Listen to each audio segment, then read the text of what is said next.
अभिनंदन करता हूं, स्वागत करता हूं। और हमारे बीच में श्रीमान अजय वीर यादव जी, जिन्हें एक ज़रूरी मीटिंग में जाना है।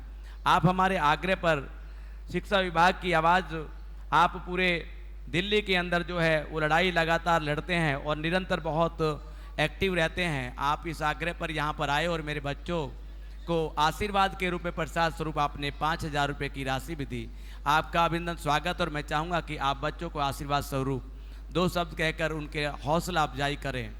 तो निश्चित तौर पर मेरे बच्चे जिस संकल्प के साथ ये राष्ट्र निर्माण शिविर का आयोजन किया गया है, उसका लाभ आप ले पाएंगे।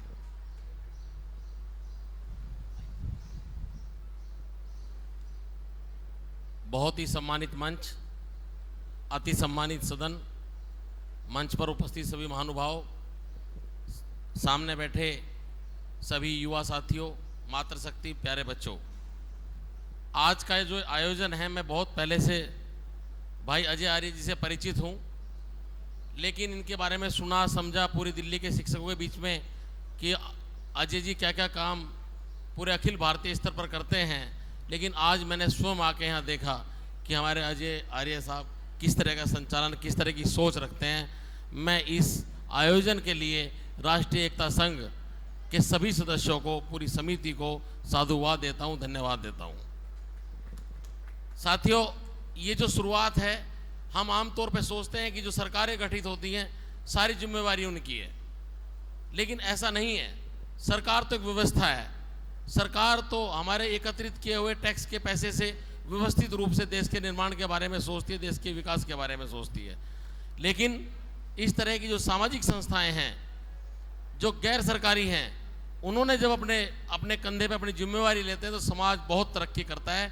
उसी की पहल आज इस एक सप्ताही शिविर से राष्ट्रीय एकता संघ ने की है। आप ये सोच के चलें कि ऐसी शुरुआत में अगर हमारी सामाजिक संस्थाएं और आगे आएंगी तो हमारा समाज और प्रगति और विकास करेगा। आज इस क्षेत्र में हूँ और मैं भी इस क्षेत्र का ही लगभग अंग हूँ। मैं भी बागपत से बिलोंग करता हूँ, बालेनी मेरा गाँव है। लेकिन मुझे सौभाग्य मिला गाँव से शिक्षा प्राप्त करने के बाद दिल्ली में जाने का, और दिल्ली में मैं अध्यापक नियुक्त हुआ। तो मैं मानता हूँ ये भी मेरा सौभाग्य कि अध्यापक नियुक्त ना होता, ज़्यादा इस कार्यक्रम में ना आ पाता। जब वहाँ गए तो हमें मार्गदर्शक के रूम में मेरे पिता तुल्य राज्यपाल कसाना साहब मिले। साथियों, ये कहने की बात नहीं, अपने दिल के उद्गार हैं कि अगर हम इस समाज में, इस प्लेटफॉर्म पे आए, शिक्षक समाज में आए, तो वहाँ हमें इस प्रकार की विभूतियाँ मिली, इस प्रकार के व्यक्तित्व मिले, और हमने मन ही मन एकलव्य की तरह इनकी बातों को अनुसरण करना शुरू किया और इन्हें अपना मार्गदर्शक माना। उसी बढ़ती कड़ी में, हालांकि वो एक अलग बात है कि वहाँ अब मैं गवर्नमेंट स्कूल टीचर एसोसिएशन का जनरल सेक्रेटरी भी हूँ, 60,000 टीचरों का प्रतिनिधित्व करता हूँ। लेकिन वहाँ भी हमारे थोड़े से पैनल्स और चुनाव की व्यवस्था होती है। मैं इस बात को अपना आपको धनी समझता हूँ कि आदरणीय राज्यपाल कसाना साहब जो हमारे 2014 में चुनाव हुए तो दूसरे पैनल के अगुवाई में थे, लेकिन इनका पूरा आशीर्वाद मुझे मिला, जिससे मुझे सफलता मिली।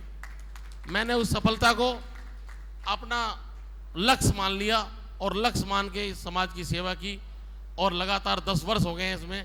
इसी सेवा करते करते मुझे भाई अजय आर्य जी मिले, हरेंद्र मिले, हमारे सचिन कसाना जी चले गए, उनकी धर्मपत्नी और हमारी अधिकारी भी यहाँ अनामिका जी मिली, और कई परिचित मेरे साथी यहाँ बैठे होंगे जो हमारे शिक्षक लक्ष्य यादव जी मिले, अभी लक्ष्मी जी आई, और कईयों के हमारी बहनों के भी यहाँ स्वागत हुए।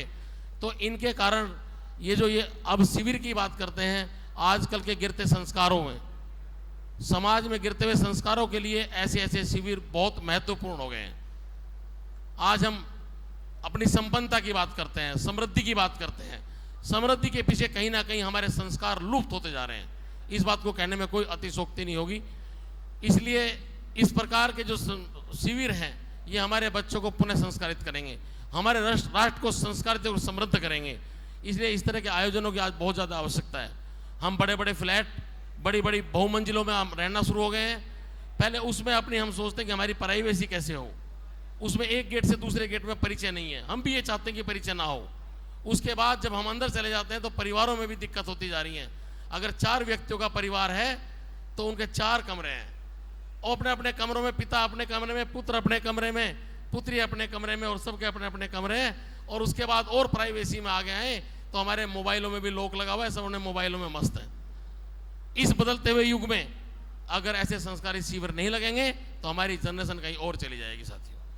इसलिए मैं साधुवाद, पुनः साधुवाद देता हूं, बारंबार साधुवाद देता हूं इस आयोजन को, और खास तौर पे इस क्षेत्र में।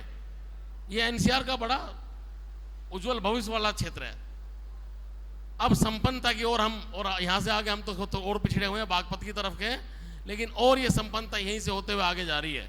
इस संपन्नता के साथ साथ हमें अपने संस्कारों को संभाल कर रखने के लिए इस तरह के आयोजन हम भी करेंगे, आगे आगे आ रही है, जिसे हम भी साथ मिलकर चलेंगे, और जहां मेरी भूमिका होगी उस भूमिका को मैं भी अदा करूंगा, और आगे जो योजना हमारे राष्ट्रीय एकता संघ बनाएगा उसमें मैं भी सहभागी रहूंगा।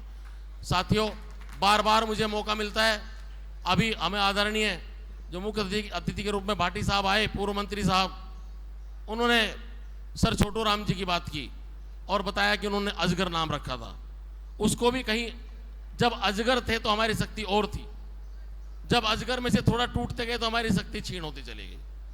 मुझे नहीं लगता कि अजगर की चारों जातियों में कोई भिन्नता हो।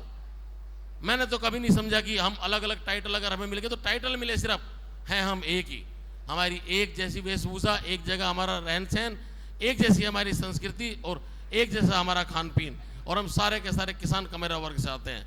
इसलिए जब हमारी एकता होगी तो हम राजनीति में भी आगे जाएंगे और अपनी जो पिछड़ापन है इसको दूर कर सकेंगे। उसी में एक पहल करते हुए आदरणीय राज्यपाल कसाना जी ने गजे का भी एक संस्थापना की, जिसमें थोड़ा सा अजगर से थोड़ा हटा के गजे किया। मैं कहता हूं ये इस तरह की संस्थाएं आगे चलें, इस तरह की विचारधाराएं एक जैसी जातियों को साथ लेके आएं, जिससे हमारे बच्चे इधर उधर ना भटके और जो वेस्टर्न कल्चर है हमारे बच्चों पर हावी ना हो। इस तरह के संस्कारित कार्यक्रमों के लिए मैं पुनः आप सबका धन्यवाद करता हूं। मुझे यहाँ पे बुलाया, सम्मान दिया, दिल्ली के 60,000 शिक्षकों को सम्मान दिया, इसके लिए आपका धन्यवाद करता हूं। मुझे यहाँ के जो बुला के कृतार्थ किया इसका मैं ऋणी रहूँगा, और समाज के साथ जहाँ जहाँ मेरी आवश्यकता होगी आपके बीच खड़ा मिलूँगा। धन्यवाद। जय हिंद, जय भारत।